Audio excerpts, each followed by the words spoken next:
السلام علیکم ورحمۃ اللہ وبرکاتہ نحمدہ ونصلی علی رسولہ الکریم اما بعد فاعوذ باللہ من الشیطان الرجیم بسم اللہ الرحمن الرحیم۔ آج ہم بات کریں گے اذان کے متعلق کہ اذان کی فضیلت کیا ہے، اذان کا جواب کیسے دینا ہے اور جواب دینے کی کیا فضیلت ہے۔ سب سے پہلے ایک اللہ کے نبی نے ہمیں بہت پیارا جو ہے اس کا ایک اجر و ثواب بتایا ہے کہ جو لوگ دیہاتوں میں باہر کسی ایسی جگہ پہ کام کرتے ہیں جہاں مسجد وغیرہ نہیں ہوتی، تو ان کے لیے اللہ کے نبی نے فرمایا کہ ابو سعید خدری روایت کرتے ہیں کہ اللہ کے نبی نے فرمایا کہ جب تم بھیڑ بکریوں میں ہو اور دیہات میں ہو تو نماز کے لیے اذان دو اور اپنی آواز بلند کرو، کیونکہ مؤذن کی آواز کو جنات، انسان جو چیز سنتی ہے وہ قیامت کے دن اس کے لیے گواہی دے دے گی۔ سبحان اللہ۔ ایسے اوپن ایریاز کے اندر آپ کو اکیلے ہیں، دو ہیں افراد، تین ہیں، کوئی گروپ ہے، فیملی ٹور ہے، تو وہاں پہ آپ کو چاہیے کہ آپ یہ سنت اللہ کے نبی کی ضرور اس کو زندہ کریں، اونچی آواز میں آپ اذان دیں، پھر اس کے بعد وہاں پہ جماعت کا اہتمام کریں۔ اب اللہ کے نبی نے ایک اور اس کی فضیلت بتائی ہے کہ مؤذن کے لیے ثواب ہے اس شخص کے ثواب کے برابر جس نے نماز پڑھی۔ اب دیکھیں، اب اس میں یہ ہے کہ اب ایک مؤذن نے اذان دی، آج کل تو ہمارے پاس مسجدوں میں اسپیکر وغیرہ موجود ہیں، اب اس کی اذان کو سن کے جتنے نمازی نماز پڑھنے آئیں گے تو جو نمازی نماز پڑھ رہے ہیں ان کو تو اپنی اپنی نمازوں کو پورا ثواب ملے گا، اور جو مؤذن ہے اس کو بھی اتنا ہی ثواب ملے گا جتنا ایک نمازی کو ملتا ہے۔ تو ایک مؤذن کے اذان دینے پہ اگر 100 بندہ نماز پڑھنے آیا ہے تو اس کو 100 بندوں کے برابر ثواب ملے گا، اور نماز پڑھنے والوں کے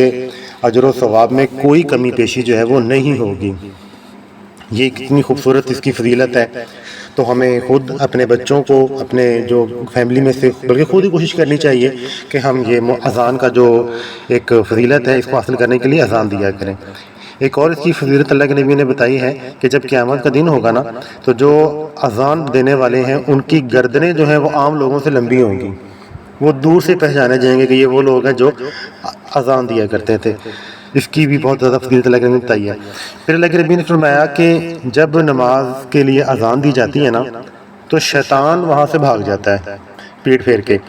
تو جب اذان ختم ہوتی ہے تو پھر واپس آ جاتا ہے، اور پھر وہ نمازی کے دل میں وسوسے ڈالنا شروع کر دیتا ہے، وہ فلاں بات یاد کرواتا ہے، وہ کوئی ٹاپک یاد کرواتا ہے، یہاں تک کہ نمازی جو ہے اس کو پتہ نہیں چلتا کہ اس نے کس قدر نماز پڑھی ہے اور کیا پڑھا ہے، اس میں ہم کمی کوتاہی جو ہے وہ ہو جاتی ہے۔ تو اس لیے آپ کو یہ اذان کتنی فضیلت ہے۔ پھر آگے ہیں اللہ کے نبی نے فرمایا کہ تمہارا پروردگار بکریاں چرانے والے پر تعجب کرتا ہے جو پہاڑ کی چوٹی پر رہ کر اذان دیتا ہے اور نماز پڑھتا ہے۔ اب اللہ تعالیٰ فرماتا ہے کہ میرے بندے کو دیکھو جو نماز کے لیے اذان دیتا اور اقامت کہتا ہے اور مجھ سے ڈرتا ہے، پھر اللہ نے اس کے لیے کیا اجر رکھا ہے کہ میں نے اس کو بخش دیا اور جنت میں داخل کر دیا۔ سبحان اللہ۔ تو آگے اذان کا جواب کس طرح دینا ہے ہم نے، اب یہ تو ہوگی اذان جو دے رہا ہے اس کی فضیلت، اب جو اذان سن رہے ہیں ان کے لیے بھی اللہ کے نبی نے ہمیں بتائے ہیں کیا کیا ان کی فضائل ہیں۔ اب حضرت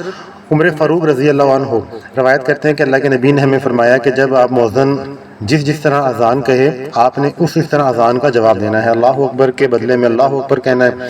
جب مؤذن اشہد ان لا الہ الا اللہ تو آپ نے بھی اشہد ان لا الہ الا اللہ کہنا ہے، جب مؤذن کہے اشہد ان محمد رسول اللہ تو آپ نے بھی اشہد ان محمد رسول اللہ کہنا ہے،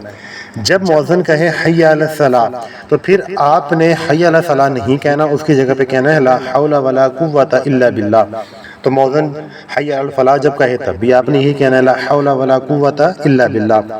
پھر جب مؤذن اللہ اکبر کہے آپ نے بھی اللہ اکبر کہنا ہے، پھر وہ لا الہ الا اللہ کہے تو پھر آپ نے بھی لا الہ الا اللہ کہنا ہے۔ پھر اب آپ نے اس کا جواب دے دیا، اب آپ کے لیے اللہ کے نبی نے کیا فضیلت رکھی ہے کہ جو شخص اپنے صدقے دل سے، سچے دل سے مؤذن کے کلمات کا جواب دے گا نا تو پھر اللہ تعالیٰ اس کو اس کی برکت کی وجہ سے جنت میں داخل کر دے گا۔ سبحان اللہ، جنت مل جائے گی آپ کو۔ یہ ہو گیا۔ تو اس کے بعد آپ نے جب اذان مکمل سن لی، پھر اللہ کے نبی نے کیا فرمایا ہے کہ جب تم اذان سنو تو مؤذن کو جواب تو جیسے میں اوپر بتایا، پھر جب اذان ختم ہو جائے تو مجھ پر درود بھیجو، اللہ کے نبی پر آپ نے ایک مرتبہ درود بھیجنا ہے، کیونکہ جو ایک مرتبہ درود بھیجتا ہے پھر اللہ اس پر 10 رحمتیں نازل فرماتا ہے، اس کے 10 گناہ معاف فرماتا ہے، اور اس کے 10 درجے جو ہے وہ بلند کرتا ہے۔ تو جو ہم نے اذان میں اشہد ان محمد رسول اللہ پڑھا ہے، تو اس کے ہم پڑھتے ہیں نا کہ جہاں پہ اللہ کے نبی کا نام ہے اس کے بدلے میں ہمیں درود پڑھنا ہے، تو یہ ہم درود اس کے بدلے میں ہی پڑھ رہے ہیں، ہمارا یہ اس کے مد مقابل بھی ہو جائے گا۔ دوسری دعا اللہ کے نبی سے جو ثابت ہے، اللہ کے نبی نے فرمایا کہ جو شخص اذان ختم ہونے کے بعد یہ دعا پڑھے گا اس کے لیے قیامت کے دن میری شفاعت واجب ہو جائے گی، اللہ کے نبی کی شفاعت ہمارے لیے واجب ہو جائے گی۔ وہ دعا کیا ہے؟ اللہم رب هذه الدعوة التامة والصلاة القائمة آت محمدا الوسیلة والفضیلة وابعثه مقاما محمودا الذی وعدته۔ یہ اتنی دعا ہے، آپ اتنی دعا کو پڑھیں تو انشاءاللہ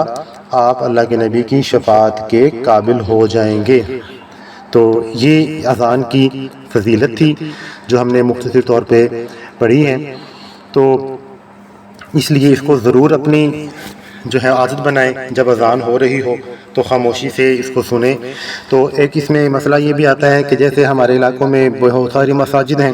تو ایک نماز ایک اذان یعنی کہ اگر ظہر کی مختلف مساجد میں ہو رہی ہے تو کم از کم ایک اذان کا جواب آپ پہ دینا لازمی ہے۔ تو باقی جو ہیں باقی وہ جو اس میں